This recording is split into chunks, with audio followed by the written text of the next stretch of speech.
Salut à tous, alors dans cette vidéo nous allons parler de BYD et BYD est en train de repartir dans ses travers, notamment avec sa Seal Lion, c'est-à-dire qu'à un moment donné il propose énormément de modèles actuellement, hein, Dolphin, la Seal, Seal U, l'hybride rechargeable, électrique, etc., Atto 3, enfin il y a aujourd'hui en France, ils ont pratiquement, je crois qu'ils ont même plus de modèles qu'MG. Hein. Tu pourras me les citer, je te les peins, comme ça tu nous mets tous les modèles, c'est juste un truc de dingue. Donc c'est Sylvain qui m'a envoyé cette information. Pourquoi? Parce que Sylvain pensait se dire, est-ce que je prends donc ce modèle-là? Il voulait pas forcément la ou, donc il voulait la Seal Lion, donc qui était intéressante, notamment avec la nouvelle plateforme, en tout cas les nouvelles batteries et une charge qui était plus intéressante.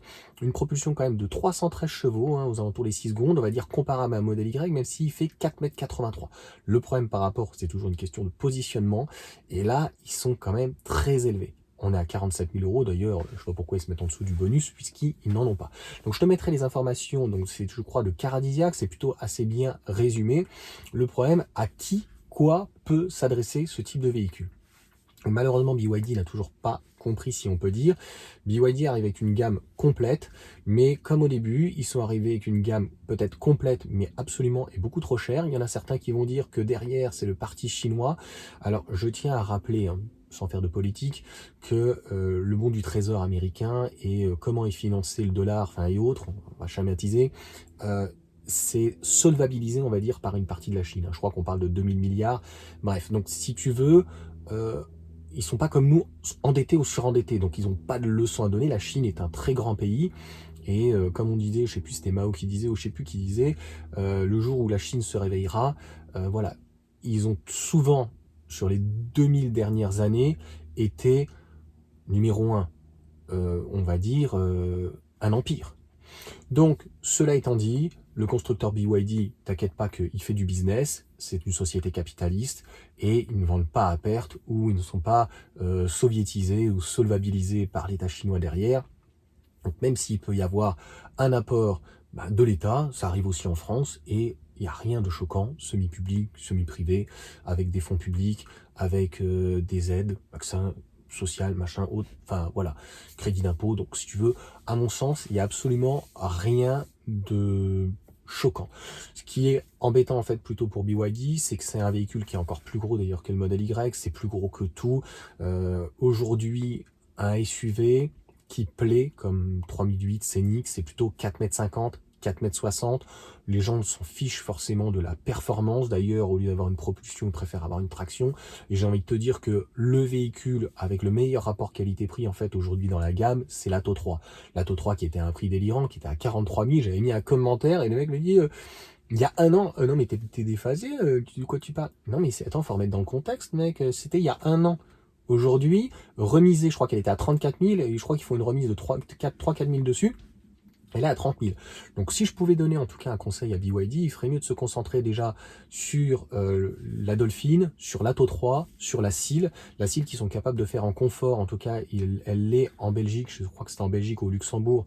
Donc c'est au Luxembourg où elle est à partir de 37 000, je crois que c'est en Belgique. Bref, c'est pour dire qu'aujourd'hui, tu peux avoir une Seal, et j'en vois de plus en plus à 37 000. Ça peut être une belle alternative, notamment à une Model 3. Mais BYD reste BYD pour le moment. En Europe, hein, je parle, hein, parce que les gens ont du mal à comprendre mes vidéos parfois. Je vais nuancer mon propos. C'est-à-dire que pour moi, BYD, c'est le prochain Toyota. Mais si tu veux, Toyota, ils vendent énormément de Corolla dans le monde, et surtout des RAV4. Mais nous, ici, c'est des Yaris. Tu comprends? Donc après, ils se positionneront un petit peu mieux. Et le positionnement aujourd'hui de BYD, ils veulent essayer de rentrer dans une case un peu premium. Ils font peut-être des véhicules premium, ils font peut-être des véhicules performants, ils font peut-être des véhicules un peu plus classe que Tesla. Mais aujourd'hui, force est de constater malheureusement que ça marche assez moins.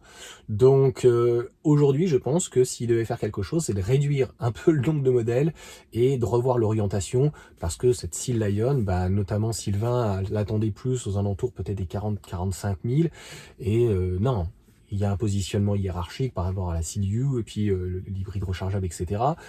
Donc au final, ça fait trop cher. Et même si elle est plus grande, même si elle peut être plus qualitative ou quoi, la référence reste le modèle Y, donc sur ce secteur-là. Et en Europe, c'est le petit X1 de chez BMW, preuve que le monde change. Donc le premium y arrive plutôt bien et devient limite plutôt généraliste parce que les constructeurs sont de plus en plus gourmands. Et ils ont des marges juste exceptionnelles. Je tiens à rappeler que la force de BYD, c'est ce qu'on fait plus en fait en Europe, en France depuis très longtemps. Ils font tout, de A à Z. Je ne sais même pas s'ils n'ont pas les mines.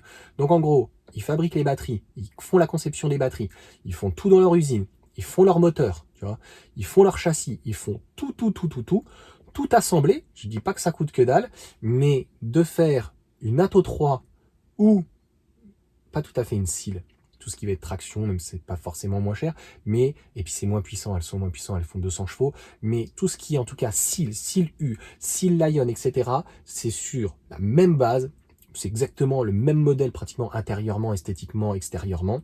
Donc, en gros, une fois que tu as fait ton recherche-développement, en fait, il devrait y avoir très peu d'écart donc entre chaque produit.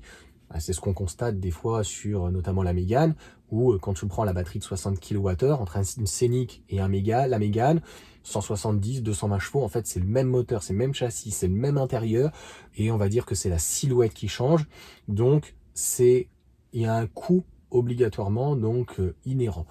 Donc on verra bien sur les petits modèles. Je pense qu'ils se rendent compte que sur les petits modèles c'est assez compliqué et ils arrivent sur des prix qui sont moins compétitifs.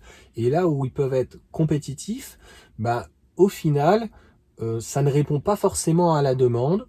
C'est bien, c'est beau, c'est cher et c'est aussi peut-être malheureusement parfois un peu trop gros. C'est le problème d'X-Pain aussi. Le G6 est plutôt pas mal.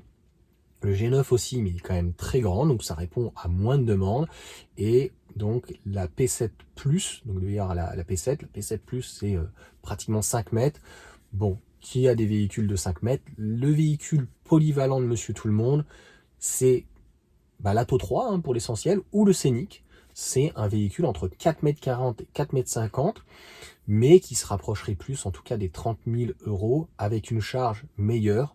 Que ce soit LFP ou NMC, que ce soit le Scénic ou l'Atto 3, c'est ce qui manque un peu à ces véhicules, c'est une gestion de la charge en tout cas qui soit meilleure. Peut-être que ça arrivera avec le 800 volts, Renault aussi arrive en 2027 avec des nouveaux moteurs entre guillemets avec Valeo, et puis aussi avec obligatoirement des charges beaucoup plus intéressantes puisque ça sera en 800 volts. Donc je pense que 2026-2027 ça va être réellement passionnant. Là on y reviendra d'ailleurs dans une autre vidéo, mais il n'y a pas beaucoup de nouveautés quand même pour 2025. Ça paraît une année assez fade et catastrophique. Allez, sur ce, ciao à tous.